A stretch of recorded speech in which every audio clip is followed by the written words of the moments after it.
아멘. 메리 크리스마스. 메리 크리스마스. 예. 올해는 성탄절이 몇 월 며칠이죠? 12월 25일. 맞죠? 12월 25일이에요. 잘 알고 계십니다. 그러면 올해 12월 25일은 수요일이에요. 수요일이고 그렇게 잘 알고 계신데, 그러면 부활절은 언제예요? 부활절은 좀 어렵죠. 네. 부활절은 다음 주입니다. 네, 교회의 대표적인 절기가 부활절, 그리고 성탄절, 사순절, 종려주일, 사순절은 아닌데 있고요. 성령 감림절, 맥주감사, 추수감사, 대강절, 뭐 이렇게 성탄절까지 있습니다. 그런데 이 교회 절기 중에서 우리가 기억하고 또 축하하는 절기가 두 개가 있는데 바로 성탄절과 부활절이죠. 네. 그런데 그 중에서도 가장 귀한 절기가 바로 오늘입니다. 아니, 다음 주 부활절이에요. 그래서 성탄절은 우리가 잘 알고 그것을 기억하고 카톡도 보내고 문자도 보내고 성탄절에 복 많이 받으십시오 이렇게 하시는 분도 있고 그렇잖아요. 근데 부활절은 다들 그런 건 아니지만 기억을 잘 못하고 있는 것 같아요.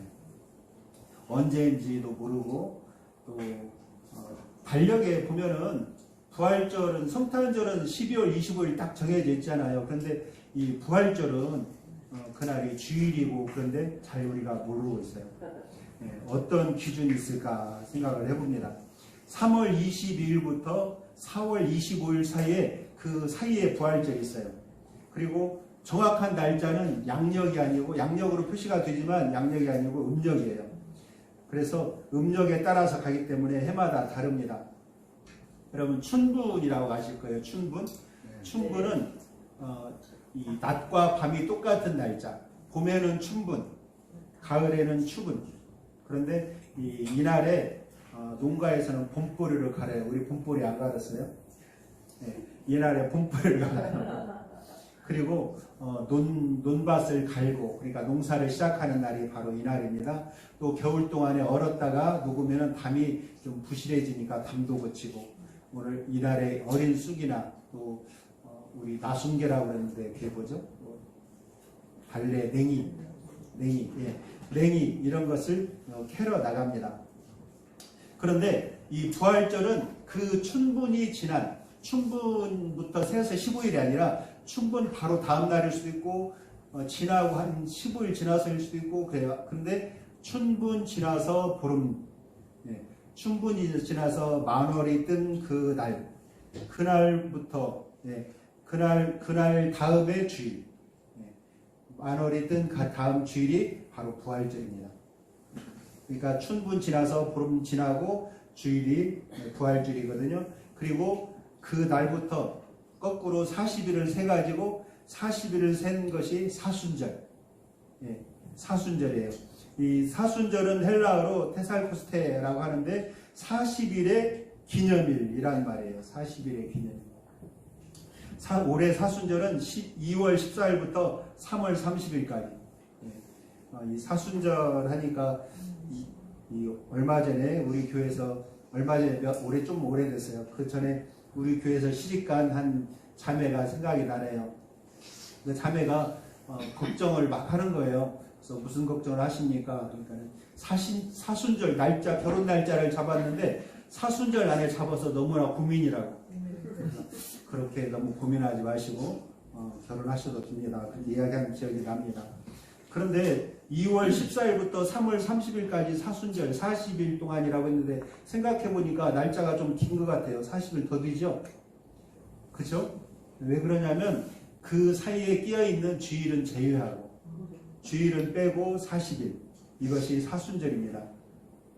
사순절 기간 동안에 교회는 주님의 그 십자가 고통을 생각하고 또 회개하는 마음으로 금육, 그리고 금식, 금육. 금식은 아시죠? 금육은 고기를 안 먹는 거예요. 그리고 그렇게 하면은 어쨌든 돈이 굳지 않습니까? 그죠? 예? 고기를 사 먹으려고 했는데 안 먹었어요. 통닭을 시켜 먹으려 했는데 안 시켜 먹었어요. 그러면 그 돈이 굳었잖아요. 그거를 가지고 불우이웃을 돕는 겁니다. 예. 불우이웃을 돕는 그것이 바로 이 사순절 기간이에요. 그러면서 예수님께서 우리를 위해서 돌아가신 것을 기억하고 우리를 정결하게 하고자 사순절을 지켰습니다. 이제 사순절이 거의 다 지났어요. 30일이 넘게 지났고 오늘은 예수님께서 나귀를 타고 어디로 들어가셨을까요? 네, 예루살렘으로 들어오신 종려주일입니다. 그리고 종려주일이 지나면 고난주간인데요. 이 고난주간도 당연히 사순절에 포함이 되죠. 교회에서는 이 기간 동안에 좀 더 이렇게 거룩한 생활을 하자, 검소한 생활을 하자 이렇게 권면하고 있습니다. 또 우리 교회에서는 새벽 기도회 하려고 하는데 이것도요 주님께서 마음을 주시는 분만 오시면 됩니다. 그리고 이 사순절 이 특별 새벽 기도회는 고난주간 특별 새벽 기도회는 5시 20분부터예요. 그래서 우리는 이 예수님의 고난을 생각하면서 고기도 안 먹고 그러니까 금식하는 사람들도 하루에 한 끼는 먹었어요. 저녁은 40일 동안에 하기가 너무 어렵잖아요. 하루에 한 끼를 먹었는데 그때도 고기는 빼고 먹었다는 거예요. 우리야 뭐 그냥 밥 먹으면 되지만 서양 사람들은 고기를 많이 먹기 때문에 고기를 안 먹으면 너무나 힘든 거예요. 그래서 고기를 안 먹고 금식을 했었습니다. 그래서 생겨난 것이 바로 카니발이에요. 카니발 하면 막 춤추고 노는 그런 거잖아요. 근데 그 브라질 같은 데 보면은 이렇게 춤추고 노는 그 모습인데 그 카톨릭이 융성한 나라는 지금도 카니발을 지키고 있습니다. 2월 초에 하고 있죠. 그래서 카니발과 사순절이 무슨 관계냐 이런 분도 있을 거예요. 카니발과 사순절 무슨 관계가 있냐면요. 이제 사순절 동안에 금식하며 지내야 되잖아요. 하루에 한 끼만 먹고 고기도 먹지 말고 오락을 금하고 이렇게 지내는데 그러면 너무나 심심하고 힘들지 않습니까? 그러니까 미리 사순절 되기 전에 한꺼번에 다 막 해버리자는 거예요. 그래서 오락을 즐겨서도 안 되고 또 고기를 먹어서도 안 되고 그러니까 미리 날짜를 정해가지고 고기도 팍팍 먹고 놀기도 팍팍 놀고 예, 그렇게 놀고 한꺼번에 즐기자. 이것이 바로 사순절이라는 것이죠. 그 카니발. 그리고 이것을 끝내고 나서 카니발이 지나고 나서 사순절 기간에는 경건하게 보내자 해서 시작된 것이 바로 카니발이라고 하죠. 제가 해군에 있을 때 어떤 그 수병이 해군의 수병이라고 하죠. 근데 수병이 담배를 끊으려고 했어요. 근데 이제 내가 결심하고 담배를 끊겠다. 그러더니 한 자리에서 담배를 2갑을 피우더라고요. 네, 그런데 끊었을까요? 못 끊었어요. 참 어처구니 없는 일입니다. 네, 그런데 이 카니발 행사도 그런 것 같아요. 카니발 우리가 사순절 기간 동안에 금식하고 또 오락을 금하고 그러니까 열심히 놀고 하자 그랬는데 뒤에 것은 없어졌어요. 카니발만 있어요 지금. 그래서 신나게 놀기만 하고 경건하게 사는 것은 이제 없어졌다는 것이죠. 마치 성탄절이 신나게 놀고 먹고 마시는 날, 영화 보러 가는 날 이것만 알지 그날이 주님이 오신 날이라는 것을 잊어버린 것과 똑같습니다. 카니발의 원 의미는 모르고 신나게 놀고 먹고 흔들어대기만 하더라는 것이죠. 그런데 믿음이 좋은 우리도요. 사실이십니까? 믿음이 좋은 우리들도 지금 이제 바쁜 시기인데 하루에 한 끼만 먹고 사순절 기간을 보냅시다. 이렇게 하면 많은 분들이 마음에 시험이 들 거예요. 시험이 드는 게 아니라 마음에 상처받을 거예요. 그죠? 믿음이 좋으셔서 상처받는 분이 한 분도 없군요. 그럴 것 같아요. 제 생각에는. 근데 그래서 교회는 여러 가지로 그런 이 사순절의 의미를 되새겨 보았습니다. 그건 뭐냐면 우리가 좋아하는 것들을 좀 절약해보자. 금식해보자. 그 첫 번째가 바로 탄소 금식이에요. 탄소 금식.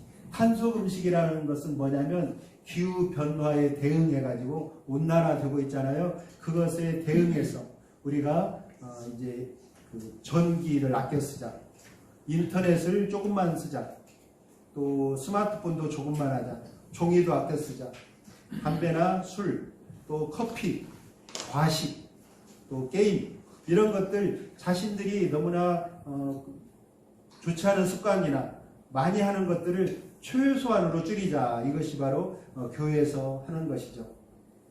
우리 교회에서도 이 코로나 전에는 그 주보에 코로나 중에도 보냈던 것 같은데 거기에다가 오늘은 무엇을 절약하는 날입니다. 이렇게 주보에 올렸던 혹시 기억나시는지 모르겠어요.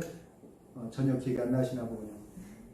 네. 그래서 일주일 동안 이번에는 고기를 좀 먹지 않고 있어 봅시다. 이번에는 스마트폰을 사용하지 말아 봅시다. 이렇게 했던 것 같아요. 우리 교단에서도 사순절 기간에는 스마트폰을 줄입시다. 또 하루에 7,000보를 걸읍시다. 이러한 운동을 하기도 했습니다. 사순절 기간 동안에 우리의 신앙생활을 한번 뒤돌아보고 육체적, 정신적으로 절제함으로써 또 부수적으로는 건강해지자, 영과 육이 건강해지자 이런 의미도 있었을 것입니다. 이 사순절 기간 동안에 어떤 분들은 이 성경 필사하신 분도 있더라고요. 그러니까 뭐 처음부터 끝까지 다 쓰는 게 아니라 내가 좋아하는 시편의 말씀을 쓰겠다. 또 뭐 이 성경 신약만 한번 써보겠다. 그런 분들도 있고 또 고통받는 교회, 선교지, 성도들을 위해서 기도하겠다. 이런 분들도 있습니다.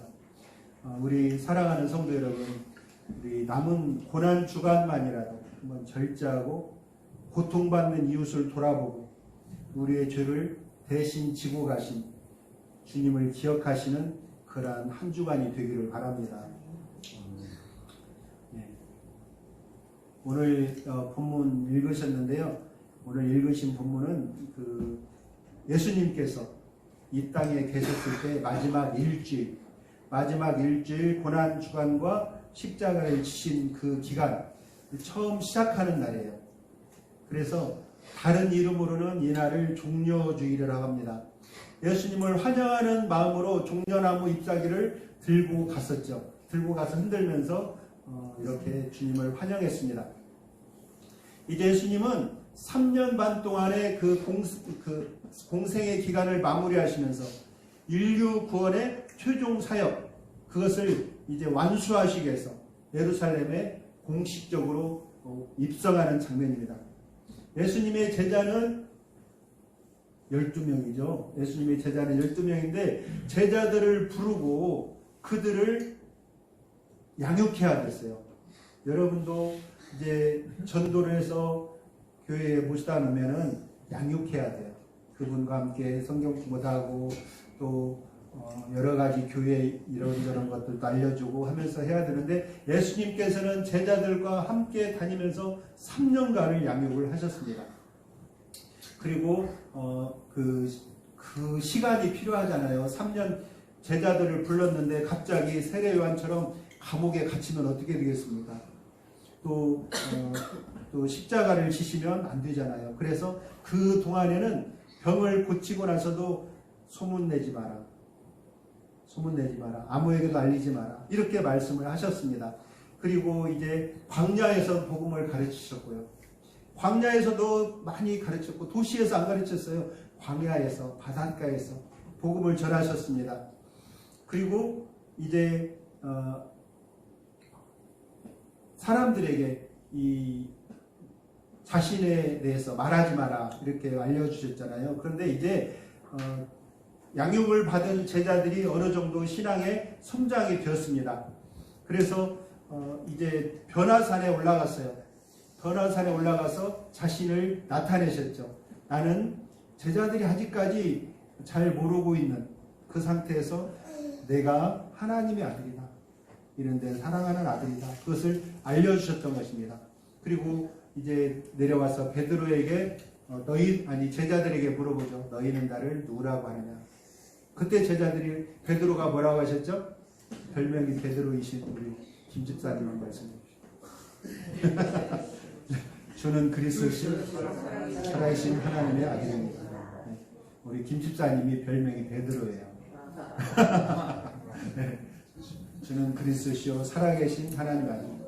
이 놀라운 고백으로부터 이제 주님께서는 이제 때가 되었구나 생각하시고 예루살렘으로 행진을 시작하신 것입니다. 예수님의 예루살렘 입성은요, 이 예수님이 인류의 죄를 담당하기 위해서 성육신하신 하나님의 아들이시고 또 구원자다. 그것을 지금까지는 숨겨왔지만 만천하에 공개하는, 만천하에 선언하는 그러한 사건이라고 말씀드릴 수가 있습니다. 한번 읽어볼까요? 시온에 따라 크게 기뻐할지어다. 예루살렘에 따라 즐거이 부를지어다. 보라, 내 왕이 내게 임하시나니 그는 공의로우시며 구원을 베푸시며 겸손하여서 나귀를 타시나니 나귀의 작은 것 곧 나귀 새끼니라. 예. 이 말씀에서 미리 예언되어 있던 것처럼 주님은 나귀를 타고 예루살렘으로 입성하셨어요. 그리고 이 승리의 입성이 있던 이후에 닷새 후에 인류의 죄를 지시고 십자가에 못 박혀 죽으셨습니다. 오늘 우리는 본문을 통해서 하나님께서 우리에게 무슨 말씀을 주시는지 한번 알아보고자 합니다. 제가 몇 년 전에 추석 때 고향을 갔었어요. 추석 때 고향을 갔는데 우리 동네 앞에 노래에 웬 차가 한 대 처박혀 있더라고요. 네. 그러니까 밀리는 고속도로를 열심히 조심조심 운전해서 왔을 거 아닙니까? 그리고 고향 마을에 다 들어오니까 긴장이 쫙 풀린 거예요. 긴장이 풀려가지고 그 큰 길에서 들어온 커브길을 제대로 못 꺾어가지고 논으로 들어가고 말았던 것이죠. 제가 그랬다는 것이 아니라 어떤 사람이. 네. 그래서 네, 거기서 방심이 됐던 것 같아요. 네. 제가 군의 얘기를 또 하는데, 군에서도, 제대 발령에 뭐라고 하죠? 떨어지는 낙엽도 조심하라. 네. 떨어지는 낙엽도 조심하라. 이런 얘기 합니다. 우리 신앙생활도 그렇습니다. 신앙생활도 이제 어느 정도 신앙이, 좋아진 것 같고, 또 이제는 내가 신앙의 연조도 쌓인 것 같고, 네, 주님의 나라가 가까워진 것 같다. 이랬을수록 더욱더 주의해야 된다는 것이죠. 여기 1절에 보면은 1절은 지나고 2절이네요.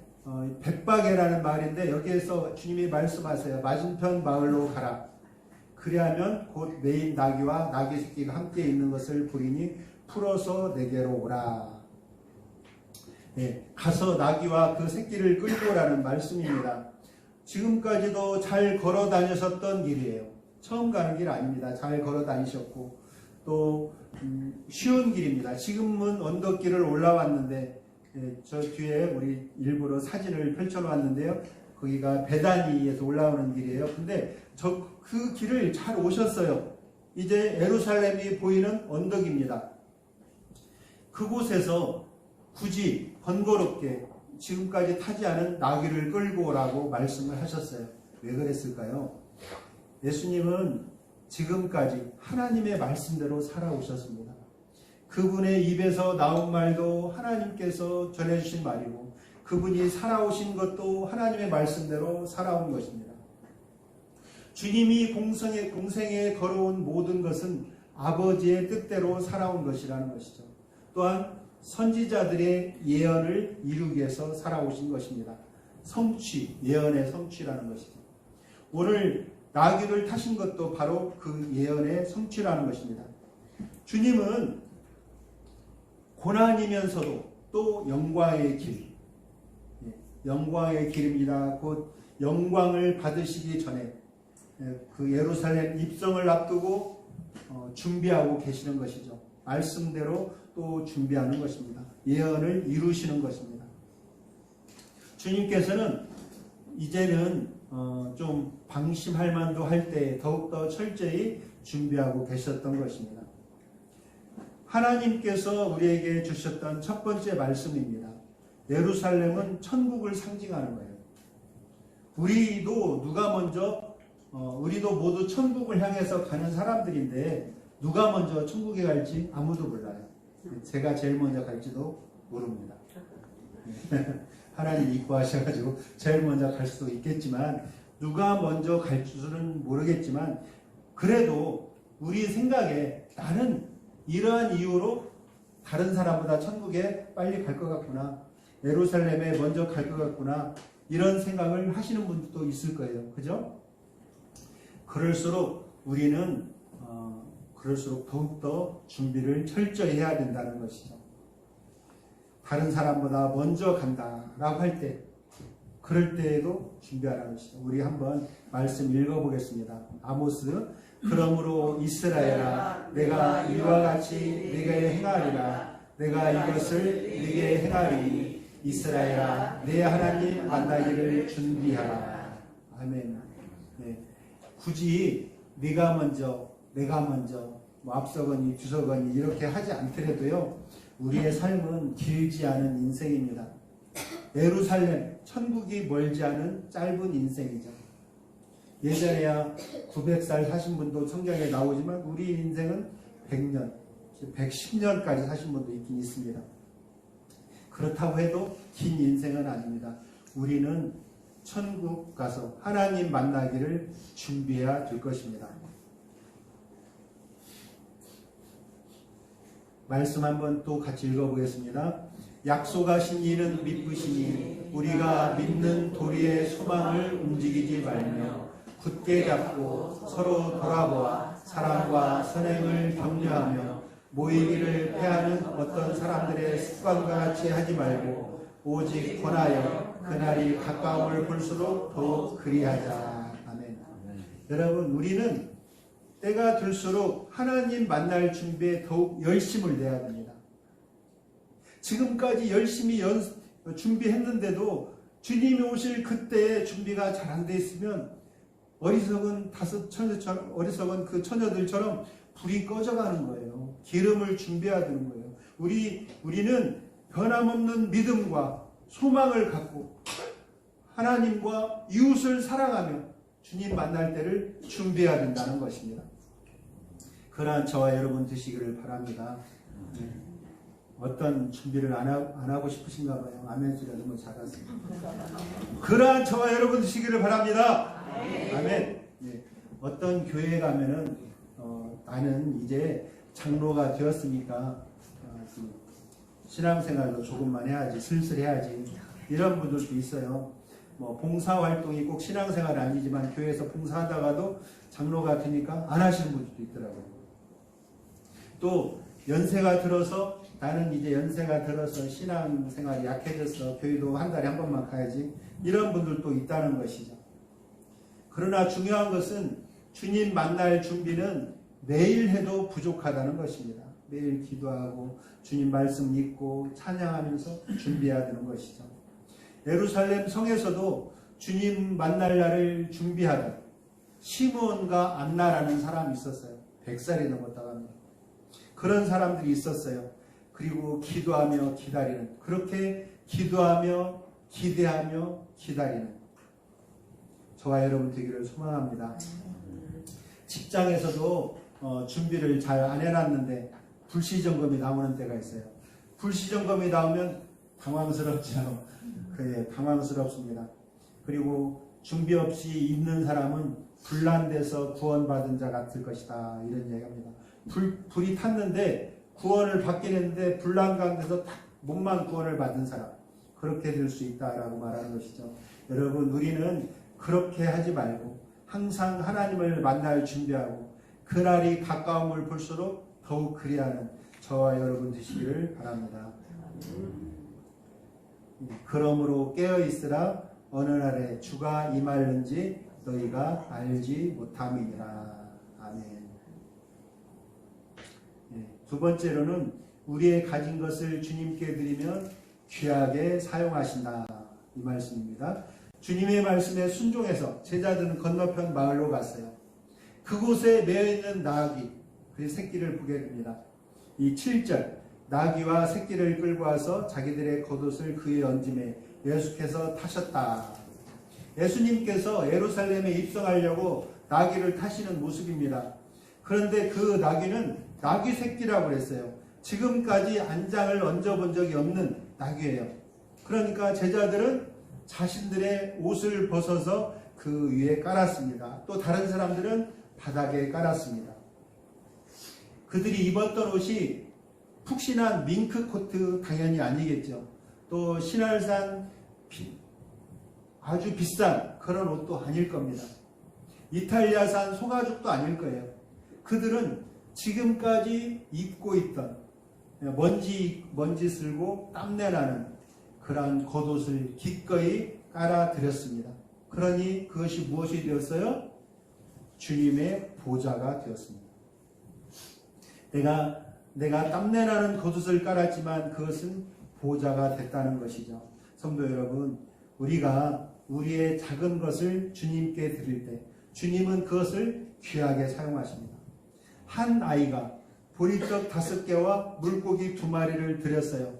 그랬을 때 주님은 그것으로 남자만 5,000명, 신목사님께서 한 3만 명, 여자들, 아이들까지 합하면 2만 명 정도는 될 것이다. 이렇게 말씀하셨는데 2만 명 되는 그 사람들을 그 어린아이가 드린 물고기와 보리떡으로 먹이셨다는 것이죠. 광야에서 지치고 굶주린 사람들, 그 사람들을 먹이시는 긍휼을 베풀어 주셨습니다. 우리가 죽을 수밖에 없는 우리의 몸을 주님께 드릴 때 주님은 우리의 몸을 영생의 신령한 몸으로 바꾸십니다. 우리가 가진 것은 누가 준 것입니까? 바로 하나님께서 주신 것입니다. 바울 사도가 성령으로 우리에게 주신 말씀입니다. 누가 너를 남달리 구별하였느냐? 네게 있는 것 중에 받지 아니한 것이 무엇이냐? 네가 받았은즉 어찌하여 받지 아니한 것 같이 자랑하느냐? 받지 아니한 것이 자랑하느냐? 그것은 뭐냐면 내가 하나님으로 받은 것이 아니고 이건 내 것입니다. 그렇게 자랑했다는 것이죠. 그러나 바울 사도는 너에게 있는 것 중에 받지 아니한 것이 무엇이냐? 이렇게 묻고 있습니다. 하나님께서 우리에게 모든 것을 주셨어요. 왜 주셨을까요? 그 주신 것은 우리를 들어서 사용하시기 위해서 주신 거예요. 우리에게 제주, 우리 박 집사님 결혼식장에서 물들기 힘든 아주 목소리가 끝내주더라고요. 그러한 음성을 주신 이유가 무엇입니까? 찬양으로 봉사하라는 거예요. 하나님께서 하나님의 영광을 위해서 사용하도록 우리에게 주신 것입니다. 내가 가지고 있는 재주는 무엇인가요? 내가 가지고 있는 재주. 나는 말로 또 걸음을 또 잘 걸어요. 또 오랫동안 지치지 않고 걸어요. 어떤 사람은 서 있기를 잘한대요.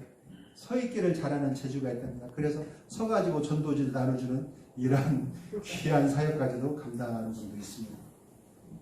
여러분, 하나님께서 영광을 받으시기 위해서 우리를 사용하시는 것입니다. 내가 그냥 가지고 있으면 나에게 그렇게 오래 서 있을 수 있는, 지치지 않고 서 있을 수 있는 그러한 은사라도 쓰지 않고 어디 누워 있으면 그냥 그것은 무뎌지고 낡고 쇠하고 없어집니다. 그러나 주님께 드리면 주님께서 거룩하게 사용하시고 더 건강하게 하시고 더 회복시키시고 선한 사업의 수단과 도구로 사용하십니다. 또 드리는 자에게는 드릴 것이 더욱 풍성하여지도록 해주시는 것입니다. 한번 읽어볼까요? 하나님이 능히 모든 은혜를 너에게 넘치게 하시나니 이는 너희로 모든 일에 항상 모든 것이 넉넉하여 모든 착한 일을 넘치게 하려 하심이라. 기록된 바 그가 흩어 가난한 자들에게 주었으니 그의 의가 영원토록 있느니라 함과 같으니라. 심는 자에게 씨와 먹을 양식을 주시는 이가 너희 심을 것을 주사 풍성하게 하시고 너희 의의 열매를 더하게 하시리니. 아멘. 이것은 우리에게 풍성하게 주신 것은 비단 물질 그것만을 말하는 것이 아닙니다. 나의 솜씨, 재주, 실력, 재능, 또 어디 내세울 수 없다 할지라도 나만이 가지고 있는 그러한 특이한 것들, 이런 것들이 다 주님께서 사용하시고자 주신 것이라는 것이죠. 불신자들은 이 모든 것을 풍성하게 지니고 있어도 그것을 하나님께 드리지 않습니다. 결국 아무것도 그 삶에서는 거둘 수가 없다는 것이죠. 우리 성도들은 자신을 비롯한 나의 모든 것을 주님께 드립니다. 그래서 하나님께서 그것을 사용하시고 먼 날 신령한 부활의 몸으로 다시 주님 앞에 나타나게 되는 것입니다. 영생의 열매를 거두게 된다는 것이죠. 우리가 주님께 드리는 것은 손해가 아니고 이익입니다. 축복된 일입니다. 그리고 자신과 자신의 것을 주님께 영광을 위해서, 주님의 영광을 위해서 드리는, 또 주님께서 사용하시도록 우리에게 드리는 저와 여러분 되기를 축원합니다.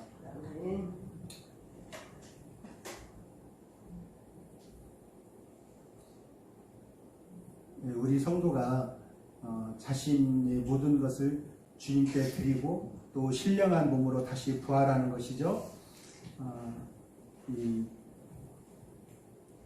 그럼으로써 하나님께서 주신 것들을 우리 바친 것을 귀하게 사용하는 것이죠. 이 말씀을 이제 바울 사도가 하신 말씀인데요. 스스로 속이지 말라. 하나님은 업신여김을 받지 아니하시나니 사람이 무엇으로 심든지 그대로 거두리라. 자기 육체를 위하여 심는 자는 육체로부터 썩어질 것을 거두고 성령을 위하여 심는 자는 성령으로부터 영생을 거두리라. 아멘. 이렇게 영생을 거두는 저 여러분 되기를 원합니다.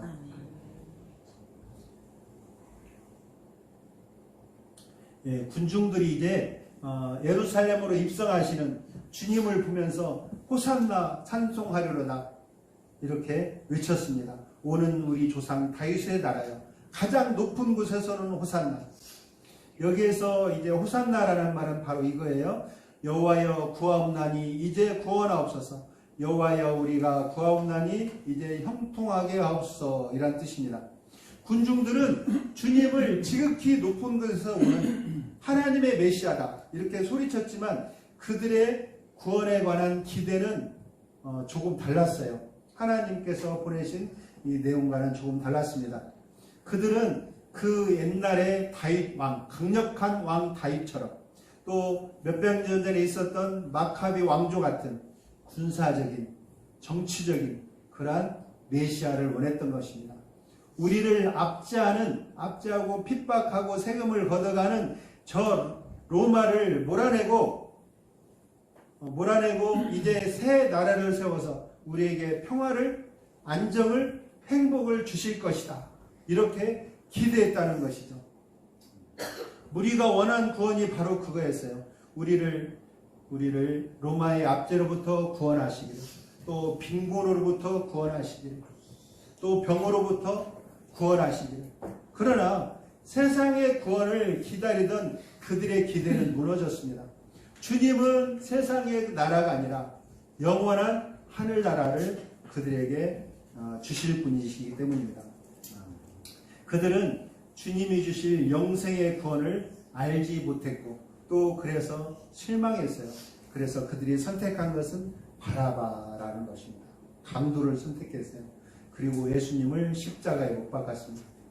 지금 이 시대에도 입으로는 지극히 높은 곳에서 호산나 호산나 이렇게 부르지만 강도 바라바를 선택하는 사람들이 있습니다. 내가 언제 바라바를 선택했어? 이럴 수 있지만은 하나님이 맡기신 귀한 사명, 그거보다는 우리가 이 세상에서 믿지 않는 사람들을 이기고 승리하기 위해서는 우리가 국회에 들어가야 됩니다. 이런 사람들도 있어요. 우리가 이 경제계를 주름잡아야 이 세상에서 구원을 받습니다. 이렇게 말하면서 돈벌이를 하는 사람들 있죠. 세모라는 이단이 바로 그러한 사람들입니다. 예. 세모 뭐죠? 세모 여객선? 예. 그런 데도 다 있어요. 경제계를 주름잡다 이런 사람들이. 그러나 이 세상의 구원보다 하나님이 주시는 하늘나라의 복을 먼저 사모하시기 바랍니다. 우리는 먼저 그 나라와 그 의를 구하여야 하는 것입니다. 아멘. 아멘. 네. 그리고 호산나 가장 높은 곳에 오시는 영생의 구원, 그것을 사모해야 됩니다. 우리가 바라는 구원은 무엇입니까? 내가 지금 현재 바라고 있는 구원이 뭐냐는 것이죠. 네. 떨쳐버리려고 해도 떨쳐지지 않는 지긋지긋한 이 팔이 끈끈했이 달라붙는 가난입니까? 아니면 떨쳐버리려고 해도 떨쳐지지 않는 이 몸이 흔들리고 참 아픈 이러한 그런 질병들입니다. 또 몸이 좋지 않아서 다리가 아픕니다. 주여 회복시켜 주시옵소서. 그러나 주님께서 회복시켜 주실 줄 믿습니다. 그렇지만 우리가 제일 먼저 사모하는 것은 바로 하늘에서 주시는 영생의 구원. 네. 진정한 구원은 주님의 보혈로 정결하게 되고 영원한 천국에서 누리는 영생입니다. 그것을 위해서 하나님의 아들이신 예수께서 이 땅에 오시고 세상의 모든 죄를 지시고 십자가를 지셨습니다. 믿는 자는 그 피로 구원을 받게 됩니다. 사랑하는 여러분, 저와 여러분은 진정 하나님의 아들 예수 그리스도, 그분을 사랑하고 원하고 간절히 사모하십니까? 네. 주님 사랑합니다. 그러나 어떤 분이 그런 고백을 하죠. 주님 사랑합니다. 그러나 제가 제일 먼저 원하는 것은 권력입니다. 또 어떤 사람은 또 그래요. 주님 사랑합니다. 그러나 제가 제일 먼저 원하는 것은 명예입니다. 또 돈입니다. 그렇게 고백하는 사람, 그러면서 바라바를 선택하는 사람, 그런 사람도 있다는 것이죠. 하나님의 말씀보다도, 또 학업에서도 그래요. 하나님의 말씀보다도 사람의 말을 더 선택한 사람들, 창조보다는 진화론을 선택한 사람, 기도하기보다는 막장 드라마를 선택한 사람들. 여러분, 이 땅에 어떤 영광스러운 것, 많은 재물, 삼손의 건강, 느부갓네살과 같은 권력, 느부갓네살이라고 했지만 누군지는 아시죠? 그러한 권력. 그러한 권력은 우리에게 영원한 구원을 주지 못합니다. 우리는 주님을 따라서 골고다까지 가야 합니다. 하나님은 그 골고다 언덕에 서서 십자가를 바라보는 우리에게 더 높은 곳에서 오는 진정한 구원을 주시는 것입니다. 우리에게 하늘의 복으로 채워주실 것입니다. 그러한 복을 받으시는 저와 여러분 되시기를 축원합니다. 우리 잠깐 기도하겠습니다. 아버지 하나님 감사합니다. 우리가 진정 사모하는 것은 하나님께서 우리에게 주시고자 계획하셨고 예수 그리스도의 보혈을 통해서 우리를 씻기시고 천국 백성으로 삼아주신 것을 믿습니다. 아버지, 그 가운데 하나님을 사랑하고 이웃을 사랑하며 우리의 믿음 생활, 믿음, 소망, 사랑을 실천함으로써 주님의 나라에 더욱 가까울 때까지 더욱 그리하는 우리들이 될 수 있도록 성령으로 인도하여 주시옵소서. 주님의 은혜 감사합니다. 예수님의 이름으로 기도합니다.